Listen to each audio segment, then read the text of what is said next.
L'arrogant président français Emmanuel Macron et le président congolais Félix Tshisekedi se chamaillent à Kinshasa. L'opinion africaine vient d'assister à une énième humiliation du continent par le très impertinent et très agité président français Emmanuel Macron à Kinshasa, en République démocratique du Congo. L'enfant gâté de la bourgeoisie politique française était parti en Afrique centrale pour une tournée de 5 jours dans l'espoir de compenser par ce repositionnement la dégringolade accélérée de la France dans le Sahel.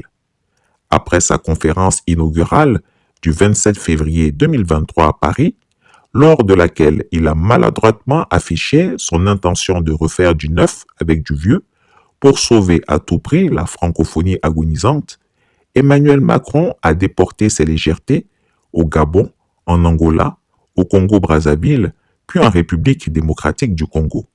À la veille de sa tournée au Gabon, en Angola, au Congo et en RDC, Emmanuel Macron avait un message à faire passer. La France n'a plus de précaré en Afrique.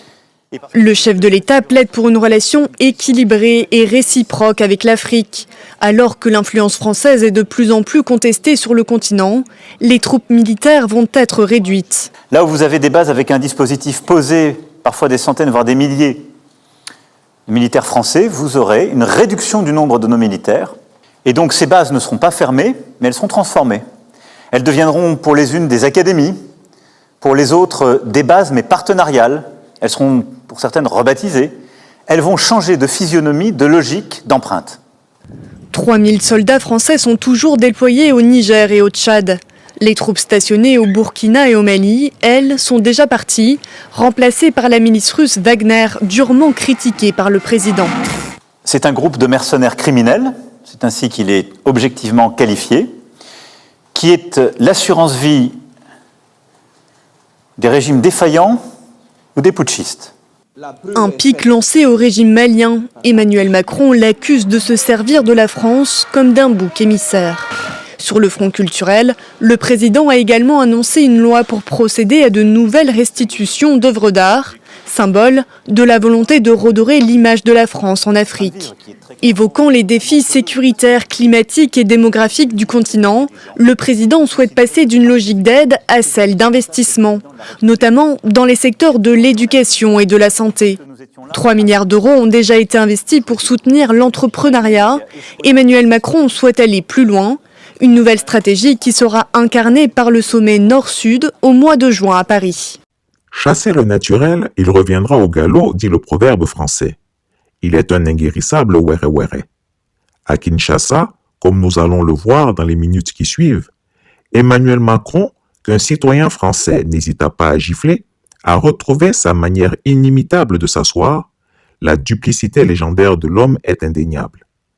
En effet, si l'on s'en tenait aux 2 courtes allocutions inaugurales des présidents congolais et français à Kinshasa, on leur donnerait le bon Dieu sans confession.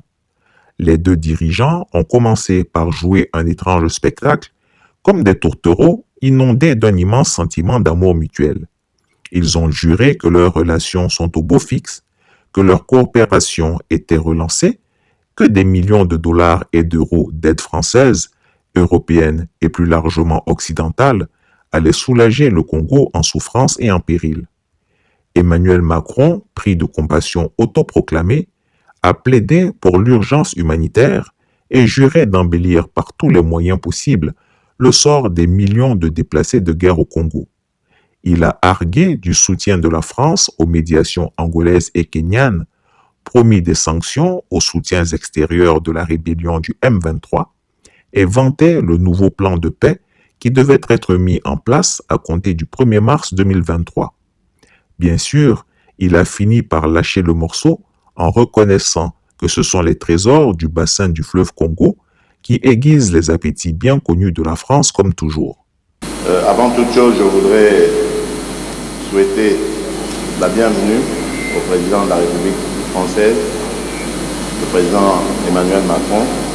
Cher Emmanuel, tu nous fais un grand plaisir de venir en ce moment à Kinshasa, capitale du pays où nous sommes victimes d'une agression injuste et barbare.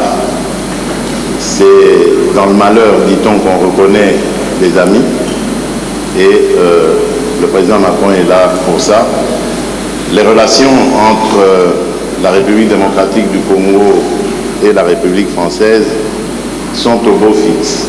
Et après la discussion que nous avons eue, le président Macron et moi, je peux dire que nous avons tracé les pistes d'une coopération encore plus importante.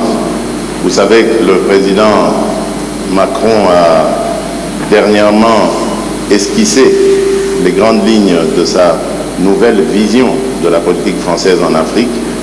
Je l'ai encouragé à ce sujet parce que j'estime que la France-Afrique est dépassée et que si la France veut être aujourd'hui en compétition avec tous les autres partenaires de l'Afrique, elle doit se mettre au diapason, évidemment, de la politique africaine par rapport, évidemment, à ce que les peuples africains veulent et de la manière dont les peuples africains regardent désormais les partenaires de coopération au développement avec qui ils sont en contact. Je me suis réjoui d'apprendre de la part du président français que cette approche est aussi la sienne et que je lui laisserai évidemment le soin de préciser cela et que, moi j'allais dire, cela va dans le sens évidemment des intérêts de l'Afrique.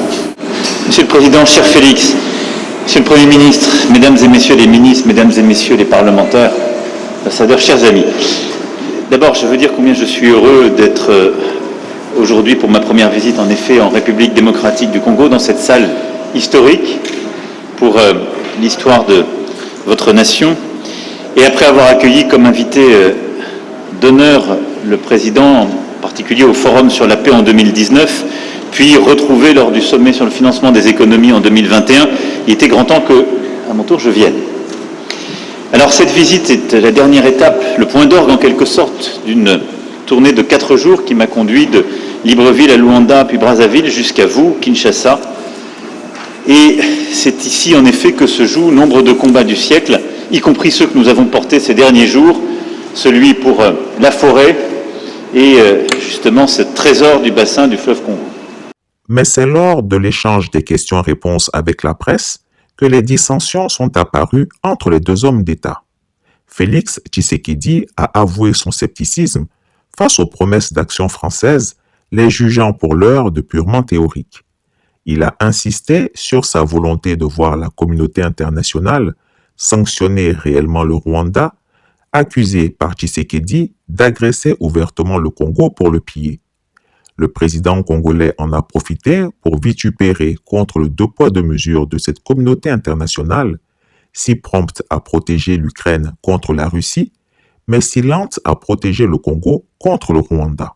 Pour ce qui est de ce que j'ai évoqué en entrée en matière, c'est-à-dire cette agression injuste et barbare, comme vous le savez, il y a eu un mini-sommet à Addis Abeba récemment, au cours duquel nous avons désigné le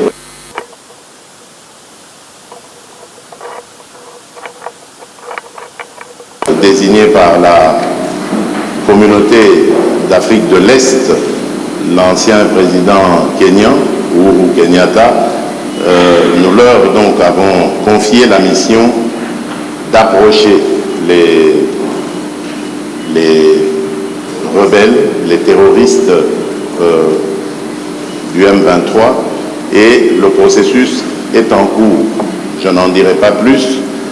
De mon côté, j'ai reçu des émissaires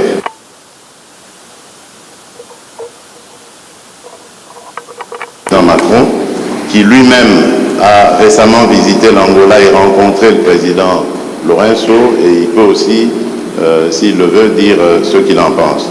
Moi, je reste, comme vous le savez, toujours sur ma position, je demande à voir, parce que nous ne sommes pas au premier processus prêt. Les cessez-le-feu, nous les avons déjà décidés depuis le processus de Nairobi. Ensuite, il y a eu celui de Luanda, où il y a eu encore un cessez-le-feu plus un calendrier qui commençait le 25. Après le cessez-le-feu, il y avait le retrait jusqu'au 15 janvier, et puis ensuite le 25. Cela n'a été fait, nous demandons à voir. Alors cette visite, vous l'évoquiez à l'instant, arrive à un moment particulier pour la République démocratique du Congo, et j'en mesure toute la gravité. Elle intervient à un moment, vous l'avez dit, Président, où une région, un peuple, un pays, vit le nouvel acte d'une tragédie qui, depuis près de 30 ans, ne s'est jamais vraiment éteinte. Des centaines de milliers de Congolais revivent le cauchemar de la guerre, de la fuite, du dénuement absolu. Une ville, Goma, est à nouveau sous la menace d'une rébellion qui emprunte de nouveaux acronymes, aujourd'hui le M23, mais dont le visage et les soutiens extérieurs et l'agenda sont connus. La France ne s'est jamais résignée à une soi-disant fatalité de l'histoire. Et à ce que l'horreur de la guerre puisse se répéter. Parce que la guerre qui revient, c'est ajouter des morts aux morts et des drames aux drames. Et en disant cela aujourd'hui, je veux également pleinement mesurer le poids de l'histoire, les drames qui se sont joués dans votre pays, les crises et guerres précédentes, qui nécessiteront que la justice pour le temps présent et la justice pour les crimes passés puissent passer. Face à une histoire dont le nombre de victimes équivaut à celui des guerres mondiales que nous avons vécues, la France ne prétend pas, et je ne prétends pas avoir seule une solution. La solution est dans un réveil collectif, dans la prise de conscience qui se joue ici, qui est l'affaire de tous et de toute la région. Et aux crimes et aux tragédies qui se déroulent sous nos yeux, nous ne devons pas ajouter l'oubli et l'abandon. Alors je souhaite aujourd'hui que la France reste fidèle à son rôle d'allié indéfectible de la RDC pour défendre son intégrité et sa souveraineté. La République démocratique du Congo ne doit pas être un butin de guerre. Le pillage à ciel ouvert de la République démocratique du Congo doit cesser. Ni pillage, ni balkanisation, ni guerre.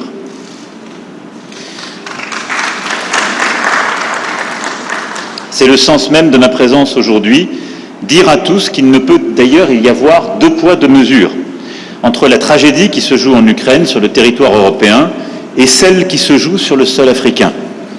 Et la solidarité ne saurait être à géométrie variable. Et à cet égard, je veux vous saluer, Monsieur le Président, pour la clarté de vos expressions et de vos votes à l'Assemblée générale des Nations Unies quand il s'est agi de condamner l'agression russe et de défendre le droit international. Vous méritez la même clarté. Une journaliste française, revenant sur les conditions de la précédente élection présidentielle congolaise, a évoqué le compromis à l'africaine qui aurait permis l'accès au pouvoir de Félix Tshisekedi avec le soutien de Joseph Kabila et de Paul Kagame. Le président congolais y a vu le paternalisme récurrent de la France et de l'Occident en général envers l'Afrique et en a profité pour appeler à la fin de cette attitude condescendante. Il a dénoncé le double langage des Occidentaux qui n'emploient jamais les mêmes mots pour décrire leur tare politique et celle qu'ils reprochent à l'Afrique.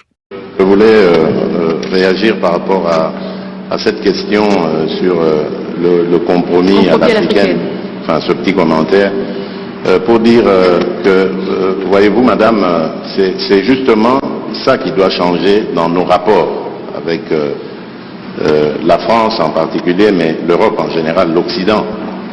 Votre façon de voir les choses lorsqu'elles se passent en Afrique. Quand il y a des irrégularités aux élections américaines, on ne parle pas de compromis à l'américaine. Lorsqu'en France, il y a plusieurs années maintenant, lors des années Chirac, il y a eu un scandale sur des électeurs décédés qu'on a fait voter, on ne parlait pas de compromis à la française. Je crois qu'il doit y avoir du respect dans la considération que nous avons les uns envers les autres. Nous n'avons aucunement l'intention de galvauder l'opinion de nos électeurs. Le processus électoral est entamé. Nous avons tiré suffisamment la sonnette d'alarme pour dire que s'il y a risque de dérapage, ce n'est pas à cause des autorités du pays ni des responsables de la CENI, c'est simplement dû au fait que nous sommes un pays agressé par le Rwanda, l'agression à laquelle d'ailleurs a fait suite un déplacement massif de population, d'électeurs, qui pouvaient être en ce moment en train d'être enrôlés, mais qui malheureusement ne peuvent pas à cause du fait qu'ils sont loin de leur base. Et à cause de cela, nous risquons de prendre du retard dans l'enrôlement, et s'il y a retard dans l'enrôlement, il y aura retard dans le vote de la loi sur la répartition des sièges, parce que c'est très important, c'est en juin qu'elle doit intervenir, pour que nous puissions ensuite aller sur un processus électoral crédible.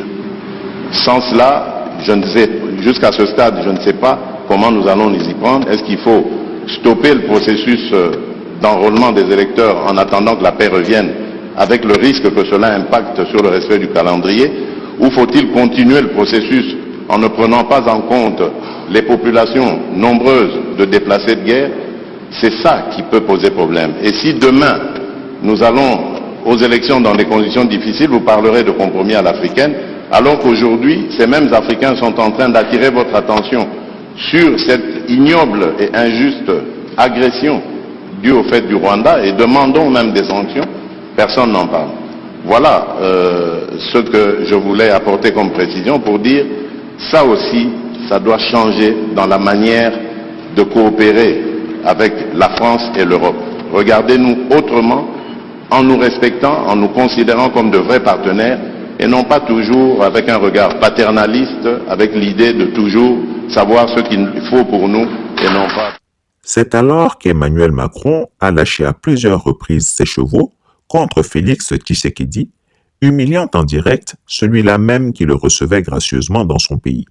Il a repris la parole, mu par son narcissisme chronique, pour abattre par tous les moyens son caquet au chef de l'État congolais, qui à son avis serait allé trop loin en dénonçant et en tensant le néocolonialisme français et l'arrogance de l'élite politique occidentale. Il a ouvertement accusé la République démocratique du Congo d'être incapable d'assurer la paix et la sécurité sur son territoire depuis 1994, et il en a dégagé la responsabilité de la France. Et depuis 1994, c'est pas la faute de la France, pardon de le dire dans des termes aussi crus, vous n'avez pas été capable de restaurer la souveraineté, ni militaire, ni sécuritaire, ni administrative de votre pays. C'est aussi une réalité. Il ne faut pas chercher des coupables à l'extérieur de cette affaire. Et donc, on en est dans cette situation qui a conduit à des drames absolus, à cette deuxième guerre, à des millions de morts, qu'on ne doit pas oublier, à la nécessité aussi, ce qui est une responsabilité qui doit se faire ici, c'est pas la France ou d'autres de le faire, de mettre en place une vraie justice, une justice transitionnelle qui est la clé pour que celles et ceux qui parfois ont tué soient jugés. Et parfois ils évoluent encore, ils sont là, ils sont encore avec des responsabilités. Comment voulez-vous qu'il y ait une paix durable et de la confiance dans un pays quand la justice n'est pas passée? Ne demandez pas, n'accusez pas la France pour quelque chose qui dépend de vous, là. C'est une réalité aussi. Emmanuel Macron a, selon ses propres mots, commenté le commentaire du président Tshisekedi adressé à la journaliste française qui avait parlé de compromis à l'africaine au nom de la sacro-sainte liberté de presse qu'il a pourtant interdite à Russia Today et à Sputnik en France. Le président congolais a aussitôt rebondi pour rappeler que l'expression de compromis à l'africaine était une fabrication de l'ancien ministre des Affaires étrangères d'Emmanuel Macron, le très impoli Jean-Yves Le Drian. Mais sans pitié, le président français a défendu sa journaliste et son ex-ministre, prétendant implicitement que la France avait bel et bien facilité l'accès de Félix Tshisekedi au pouvoir par un arrangement post-électoral au mépris de la vérité des urnes congolaises. Une journaliste française pose une question, ça n'est pas le gouvernement de la France. Et c'est bien comme ça. Il ne faut pas tout confondre. Non, Parce que, non, mais c'est pas une position de la France. je faisais allusion. Parce qu'il n'y a pas de... Il y en a eu. Je faisais allusion au propos de Le Drian. Lui, il est officiel français. Oui, mais le compromis à l'africaine, c'est Le Drian, c'est pas la journaliste. C'est exact, mais ce compromis... Mais cette formule, Président, on sait d'où elle est sortie et on sait le contexte électoral. Non, mais on sait le contexte électoral. Et il n'y avait pas de caractère de mépris dans la formule de Jean-Yves Le Drian. À Nairobi, d'ailleurs, grâce à toi, on a pu s'expliquer avec lui. Et la France a beaucoup œuvré, vous le savez ô combien, pour qu'il y ait alors une alternance, qui n'aurait pas été à ce moment-là un mécanisme spontané. Je ferme cette parenthèse, mais je voulais faire cette précision. Pardon. Qui donc nous dira que ce mépris affiché par Emmanuel Macron envers le peuple congolais et son président est une surprise? Personne ne s'en sait. Depuis son arrivée au pouvoir en 2017, Emmanuel Macron s'est payé plusieurs fois la tête des peuples et des élites du continent qu'il considère comme des subalternes à vie de la France. Mais plus sérieusement, Chris Yapi pense que le problème politique congolais est loin de se réduire à la guerre rwando-congolaise. Les Africains qui se rangent tantôt derrière le M23 et le Rwanda ou derrière les FDD et la République démocratique du Congo se trompent. La déstabilisation du Congo relève d'un plan très ancien des grandes puissances occidentales pour balkaniser tous les États de puissante taille sur la Terre. L'Amérique en particulier ne veut pas qu'existent dans ce monde des États trop grands en superficie et trop riches en ressources naturelles, comme la Russie, avec ses 17 millions de kilomètres carrés, la Chine, avec ses 9 597 000 kilomètres carrés, le Mali, avec ses 1 240 000 kilomètres carrés, l'ex-Soudan, avec ses 1 886 000 kilomètres carrés, la République démocratique du Congo, avec ses 2 345 000 kilomètres carrés, etc.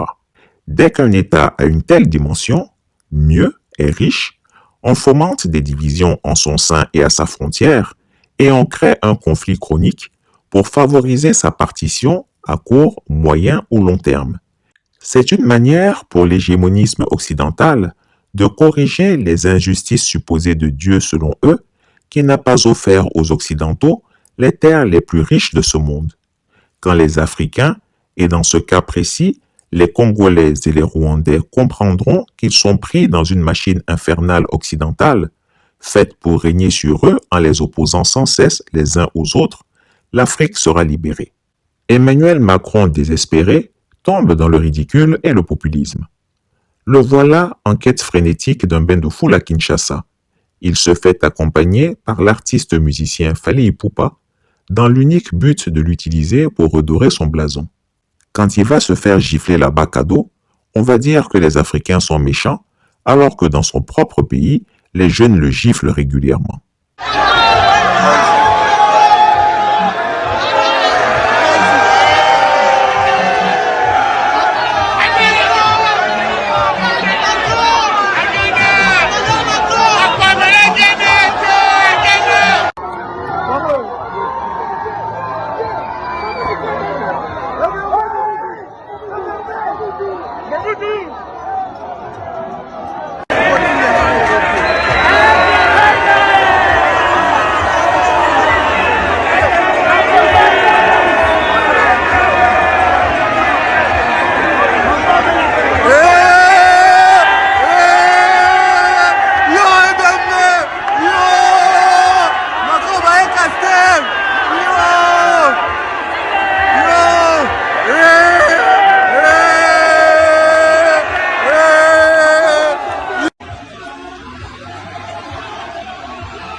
Chris Yapi ne ment pas.